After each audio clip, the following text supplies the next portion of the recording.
आरिफपुर नामक एक छोटा सा गांव था, जहां दिवाली की तैयारियां जोरों पर थीं। पूरा गांव रंगीन रोशनी और सजावट से झिलमिला रहा था और लोगों में त्योहार का उत्साह भरा हुआ था। इस बार माया, जो गांव की एक समझदार और जिम्मेदार महिला थी, अपनी बेटी किरण के साथ बाजार गई थी ताकि दिवाली के लिए सजावट का सामान खरीद सके। जैसे ही बाजार पहुंचे, किरण ने हर दुकान पर रंग बिरंगे पटाखे और बम देखे। उसकी आंखें खुशी से चमक उठी और उसने तुरंत माँ से पटाखे खरीदने की जिद शुरू कर दी। माँ, देखो ना, कितने सारे पटाखे हैं। मुझे भी कुछ दिला दो प्लीज। किरण ने खुशी से कहा, लेकिन माया ने उसे कड़े शब्दों में मना कर दिया। बाजार में सब चीजें इतनी महंगी हैं और तुझे पटाखे चाहिए? नहीं, मैंने कहा ना। माया का रुख देखकर किरण चुप हो गई, लेकिन उसके चेहरे पर निराशा साफ झलक रही थी।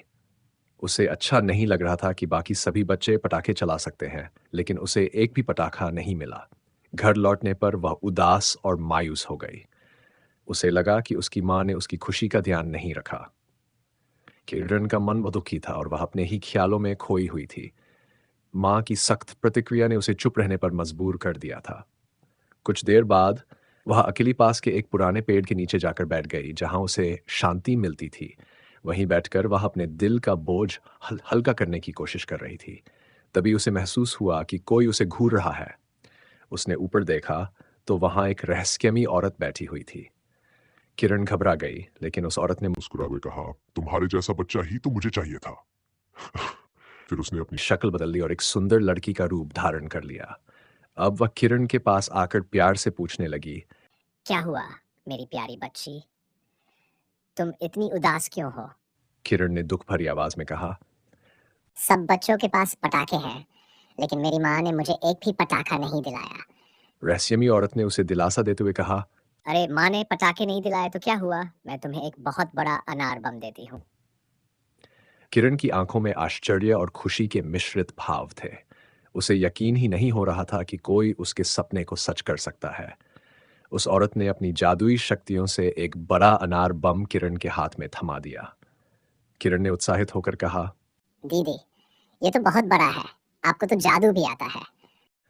औरत ने मुस्कुराते हुए कहा। हाँ, मगर इसका राज किसी को बताना नहीं। किरण ने उसकी बात मान ली और अपने चेहरे पर एक बड़ी मुस्कान के साथ घर लौटी। घर पहुंचते ही उसने मां को अनार बम दिखाते हुए कहा, माँ, आपने तो मुझे बम नहीं दिलाया, पर देखो, एक दीदी ने मुझे कितना बड़ा अनार बम दिया है। अब मैं इसे जलाऊंगी और खूब मजा करूंगी। माया घबरा गई और तुरंत किरण से पूछा, ये किसने दिया तुम्हें? कितनी बार समझाया कि किसी अजनबी से कुछ नहीं लेना चाहिए। लेकिन किरण ने मां की बात नहीं मानी और उस बड़े अनार बम को जलाने की जिद पकड़ ली। माया ने समझाने की कोशिश की, पर किरण अपनी जिद पर अड़ी रही। जैसे ही किरण ने अनार बम जलाया, उसमें से रंगीन धुआं निकलने लगा, जो धीरे धीरे चारों ओर फैलता गया। किरण ने सोचा कि यह एक मजेदार अनुभव होगा, लेकिन उसे यह नहीं पता था कि उसकी जिंदगी में एक नया मोड़ आने वाला है। धुएं के घने बादल के बीच किरण अचानक गायब हो गई और खुद को एक डरावने खंडहर में पाया। उसकी आंखें डर से फैल गई और उसने महसूस किया कि वह किसी भयानक स्थान पर फंस गई है। वहां अंधेरा था और चारों ओर अजीब सी चुप्पी छाई हुई थी। अचानक उसने देखा कि वही औरत अब अपनी असली शक्ल में उसके सामने खड़ी थी और उसके चेहरे पर एक खौफनाक मुस्कान थी। अब तुम मेरे पास हो। औरत ने शातिर आवाज में कहा। किरण की घबराहट और बढ़ गई और उसने खुद को असहाय महसूस किया। वह समझ गई कि उस अनार बम के पीछे कोई शैतानी चाल थी जो उसे इस खंडहर में खींच लाई थी। गांव के बाकी बच्चों के गायब होने की खबर धीरे धीरे फैलने लगी और इससे गांव में हड़कंप मच गया। बच्चों के माता पिता बेहद चिंतित और दुखी थे। इस मामले को लेकर गांव के लोग पुजारी के पास गए, जो इन घटनाओं का रहस्य समझाने में सक्षम थे। पुजारी ने ध्यानमग्न होकर कुछ समय तक प्रार्थना की और फिर बोले, यह चुड़ैल बच्चों को दिवाली पर बलि देने के लिए खंडहर में कैद कर रही है। उसे अपनी शक्तियां वापस पाने के लिए बच्चों की बलि चाहिए। माया का दिल कांप उठा। उसकी प्यारी किरण उस खतरनाक चुड़ैल के जाल में फंसी हुई थी। माया ने ठान लिया कि वह अपनी बेटी को इस भयानक चुड़ैल से बचाएगी। उसने गांव वालों से मदद मांगी और सबने मिलकर खंडहर जाने की योजना बनाई। हालांकि खंडहर में जाने का साहस किसी में नहीं था। आखिरकार माया अकेली खंडहर में जाने के लिए तैयार हो गई। गांव वाले बाहर खड़े होकर उसकी प्रतीक्षा करने लगे और किसी भी खतरे के लिए सतर्क हो गए। माया ने साहस के साथ खंडहर में प्रवेश किया और जैसे ही अंदर गई, उसने देखा कि बच्चे डरे सहमे एक कोने में बैठे हुए थे।